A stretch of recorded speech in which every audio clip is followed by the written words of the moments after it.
Bicara tentang kemah pertemuan. Ya. Ya, kemah pertemuan adalah tempat ibadahnya orang Israel pada masa Perjanjian Lama. Pada masa mereka berada di padang gurun. Ya, padang gurun ya.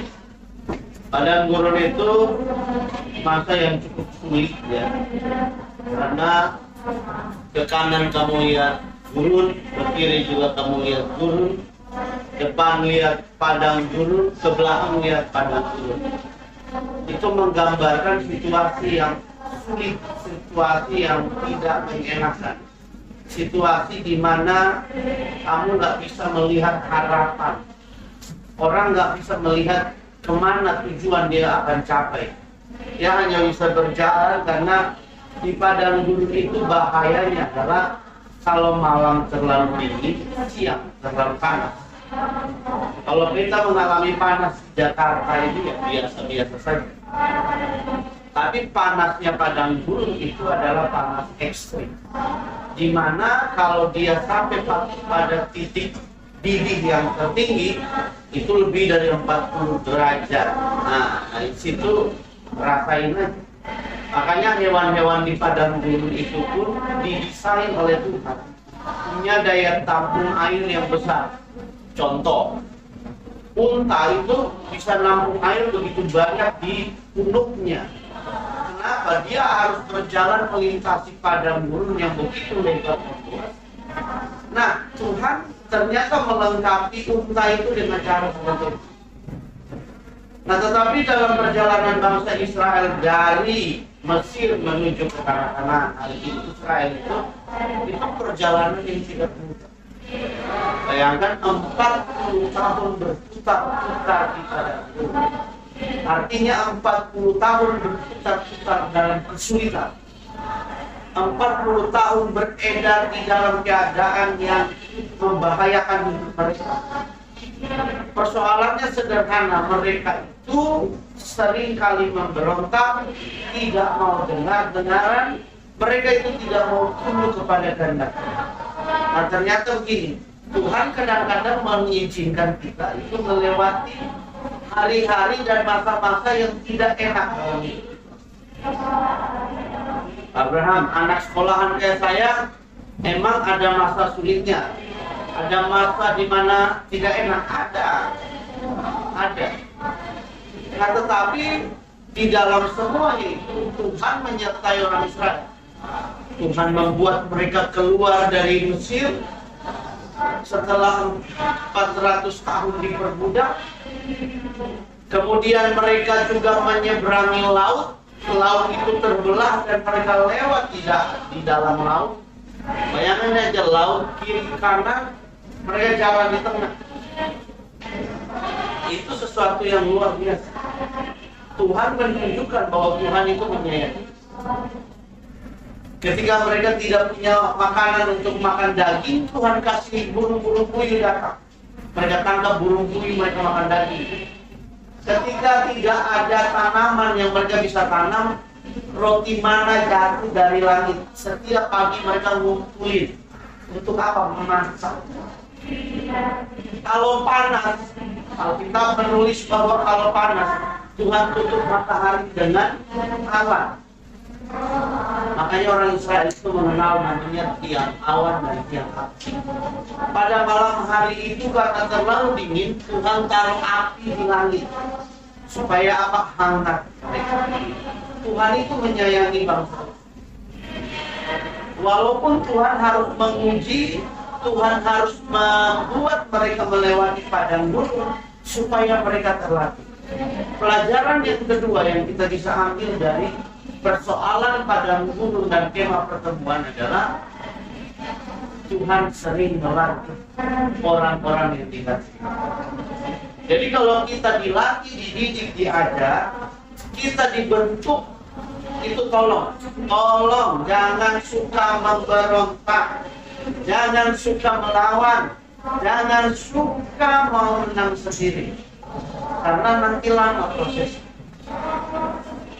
Kamu bayangkan aja kalau kamu buat periuk tanah, ada tanah liat di tangan kamu, Ketika kamu bentuk, tiba-tiba tanah liatnya memberontak. Jangan. Enak nggak itu? Tiba-tiba dia bilang, jangan kamu emosi, kamu banting lagi dia. Aduh, dia sakit. Terus tiba-tiba dia punya tangan, jangan. Ya kamu ambil lagi bang.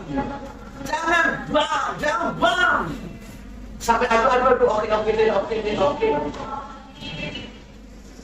Nah, kalau ketika dibentuk, dididik, diajar, banyak pemberontakan, maka akan banyak energi yang harus keluar untuk membentuk. Sama begitu juga dengan didikan. Kalau waktu dididik oleh orang tua, waktu dididik oleh guru, waktu diajar oleh guru, banyak pemberontakan. Lama jadi, lama terbentuk, karakternya susah terbentuk, perilaku rendah hatinya susah terbentuk, sifat yang mau dengar-dengaran lama terbentuk. Nah, orang Israel itu butuh waktu yang 40 tahun untuk membentuk mereka. Sampai di tangan anak ampun itu masih memberontak.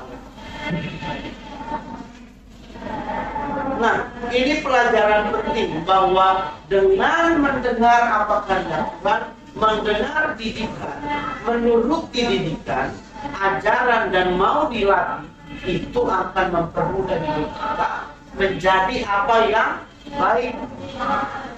Orang kalau sukanya memberontak, sukanya melawan, nanti jadi produk reject. Tahu produk reject? Tahu nggak? Produk yang gagal melewati proses. Kalau biasanya di pabrik itu ada namanya quality control. Kontrol kualitas. Nah, kontrol kualitas ini ada artinya gini, ada standar kualitas yang dipakai oleh pabrik. Kalau standarnya tercapai, maka dia disebut produk bagus. Kalau standarnya tidak tercapai, dia disebut produk gagal. Nah, biasanya kalau prosesnya nggak bagus, dia tidak mencapai standar. Dia disebut produk gagal.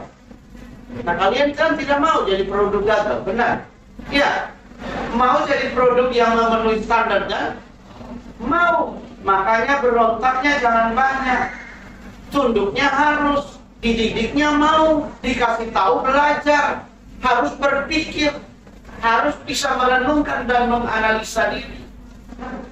Kalau diajarin orang tua, dikasih tahu, dididik, duduk paling depan, belajar, perhatikan, atur waktumu dengan baik, sikapmu dijaga, hidupmu kamu atur, disiplinlah dengan baik, itu didikan. Tapi orang Israel banyak sekali menolak didikan, sehingga apa? Tuhan bunuh mereka banyak di perjalanan.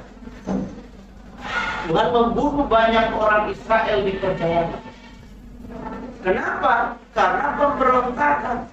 Hati mereka sering bersungut-sungut. Mereka dididik tidak. Pelajaran yang pertama tadi apa? Padang gurun melambangkan waktu-waktu yang sulit. Tetapi di dalam pelajaran yang kedua kita bisa ambil adalah di dalam waktu yang sulit itu orang dilatih. Padang gurun itu adalah tempat dilatih. Dan yang ketiga, ingat itu, di padang gurun mereka bangun kemah pertemuan. Apa kemah? Nah, itu tempat ibadah. Ingat, dimanapun kesulitan itu, kita harus tetap beribadah, tetap berdoa, tetap memuji Tuhan, tetap melayani Tuhan, tetap beribadah. Keadaan tidak enak, hati, perasaan, pikiran tidak enak, tetap di patahan berdoa dan minta Tuhan tolong. Tetap baca Alkitab, ingat Tuhan bahwa Tuhan tidak pernah meninggalkan kita. Di dalam keadaan yang sesakit apapun, tekanan macam apapun, lipat tangan berdoa, minta Tuhan tolong. Di dalam ketidakmampuan kamu pelajaran susah, lipat tanganmu berdoa dan minta Tuhan tolong. Percayalah begini. Kalau Tuhan tolong kita, tidak ada satupun yang akan bisa menghalangi ini. Kenapa? Tuhan yang tolong kita. Tuhan yang berikan kita pertolongan. Musuh dipatahin. Orang yang coba-coba melawan Tuhan geser. Itu hebatnya Tuhan. Kalau kita ada di pihaknya Tuhan. Abraham, saya masih anak SMP, nggak perlu seserius itu. Kita ikut Tuhan. Umur 1, umur 2, umur 3, anak remaja tetap serius ikut Tuhan. Abraham masa anak umur 1 tahun ikut Tuhan. Nah, orang tuanya bawa kepada Tuhan. Hei, diserahkan sama Tuhan, dibawa ke gereja, ditumpang tangan, tahu nama Yesus. Tiba-tiba digosok-gosok, mukanya berubah. Dari hitam jadi putih. Tiba-tiba rambutnya lurus karena diunyok-unyok, keriting jadinya. Keriting diunyok-unyok, lurus jadinya. Nah, kalau Kristian mau lurus bilang Pak, dikasih selamat. Sabar ya Kristian, ingat buat tekanan hidup saya. Ya. Baik, sampai situ pelajarannya. Yang pertama, padang gurun adalah kesulitan. Kadang-kadang kita mengalami kesulitan. Yang kedua, di dalam kesulitan kita harus tetap belajar dan mau dididik. Yang ketiga, di waktu-waktu yang tidak baik kita harus tetap beribadah kepada Tuhan, apalagi di waktu senang. Jadi orang nggak boleh lupa Tuhan dimanapun dia berada. Dia harus sifat tangan, dia harus berdoa, dia harus cari tempat untuk dia beribadah. Dia harus membaca firman Tuhan supaya firman Tuhan itu mendidik hidupnya. Amin. Amin. Tuhan Yesus memberkati. Silakan. Yang tadi mimpin siapa?